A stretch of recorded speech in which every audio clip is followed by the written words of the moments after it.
16 pa yan. 16 pa papasok. Oo. Pero yung ating ginagawang pagbabago ay sa curriculum mismo. At ito siguro, ang magandang makita ng mga magulang sa pagbubukas ng klase.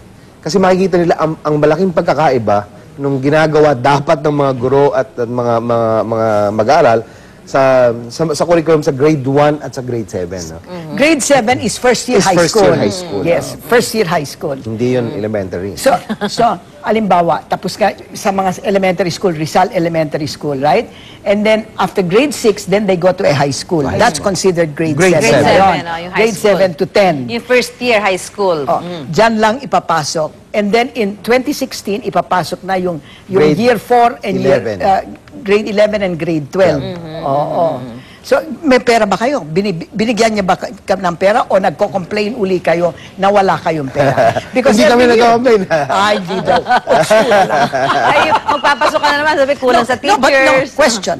Are you given all the resources that you need or are you scrambling? For this year, yes. Alam mo, yung aming ang increase is 15%.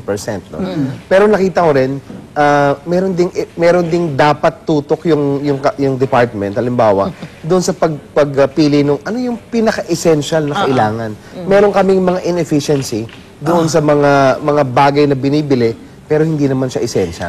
And your textbooks are all set for the grade 1. Ito yung aking good news. No, na okay, yan. by June, next month, by June 4, lahat ng mga bata ay magkakaroon na ng 1:1 ratio sa lahat ng textbooks Ng sa grade core subjects. No, core grade 1 hanggang 4th year high school. Wow, 1:1. 1:1 na dapat. Ngayon, kasalukuyang i-deliver na sa pinakamalalayong school hanggang sa poblasyon yung mga replenishment doon sa mga textbooks na kulang. No?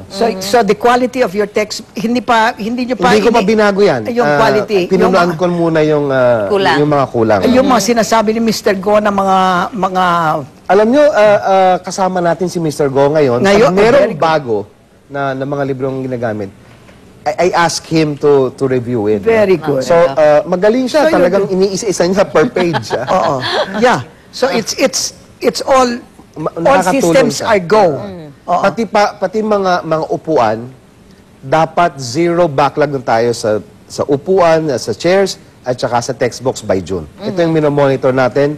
Procurement is ongoing, at saka yung delivery. Wow, Classrooms na lang. my God, if you fix that, you'll be the first one in... Sana makumbinsi ko na si Winnie ngayon. Ay, hindi. Ang kwan ko is not about the crowdedness of the schools. I'm talking about the need for K+12 for the poor, Okay. particularly. Sabi ni Secretary, sana daw nakumbinsin na kayo, Tita Win. Marami pa. Maraming salamat po, DepEd Okay. Secretary Armin Luistro at syempre kay Maring Winnie. Ito na po ang unang balita.